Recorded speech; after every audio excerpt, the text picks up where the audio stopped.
What a moment for your career, Jehan.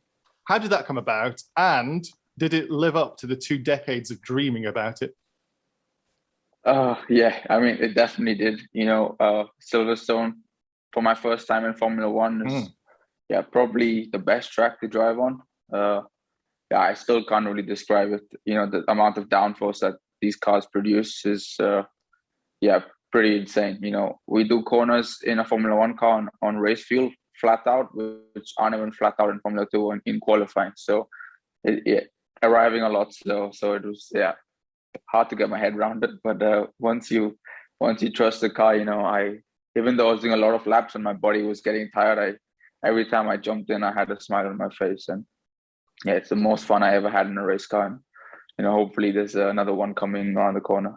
How did it come about? Like, how did that drive come around the corner, so to speak? Because, well, we would have expected, because of the Red Bull connections, an AlphaTauri or a Yeah. Red Bull seat, something maybe in FP1, but you were joining McLaren at Silverstone for a non-race weekend test. How did it come around?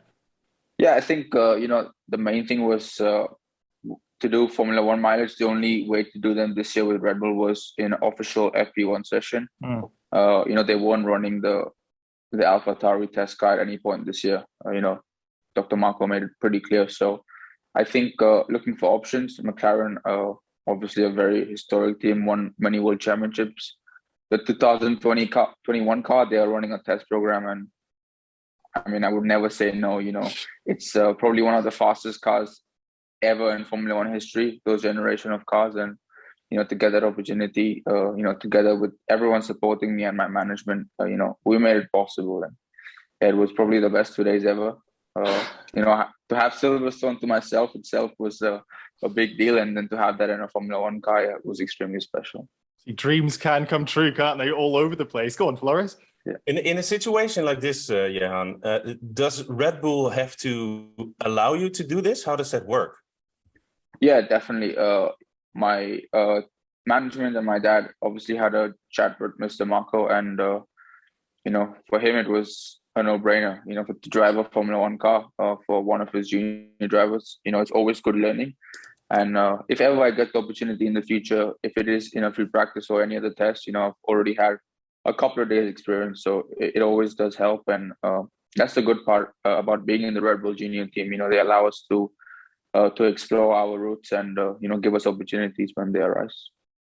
Such a fantastic opportunity for you. I could tell just getting the way you speak now, and anybody who's listening rather than watching, James visibly is happy and excited about it. And why wouldn't you be? Why wouldn't you be? Yeah, and I'm not that emotional normally, so it's.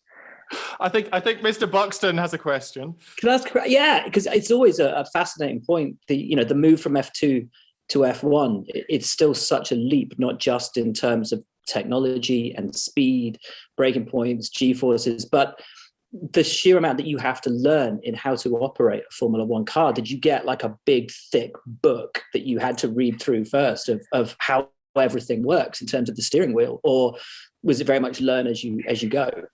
Yeah, exactly. So I first did a couple of days in the simulator. I asked if I could have like the steering wheel book and stuff to learn. A steering wheel book? It's just a different world, isn't it? Now I understand why they didn't give it to me before I went there, because I would be completely blank, But when I went there and did a couple of days in the sim, okay, driving fast was one thing, but the main thing was actually learning the procedures of the car, what to do with what buttons in case something goes wrong. The engine, if you don't have light telemetry, you can't run. That's how a lot of things work. And even about controlling my nerves and stuff, I constantly had to focus on buttons and things that I had to do that you kind of don't think about actually being nervous and driving. In the beginning, you're just trying to make sure, that you roll out of the pits and everything is safe. But yeah, to answer your question, I did have to go through a bunch of notes. And when I did arrive there, they had a Mercedes engine guy to run me through like the safety stuff. And I was almost thinking he was trying to scare me. He was like, oh, this thing is like 1,000 degrees. Don't touch it. You'll be burned like that. And I'm like, yeah, are you trying to scare me the day before I drive Formula One car? And he was like, yeah, that's the whole point. So he was like, if you're not in the car, don't touch it. Stay away. So I was like, okay, Amazing. that's clear. Amazing.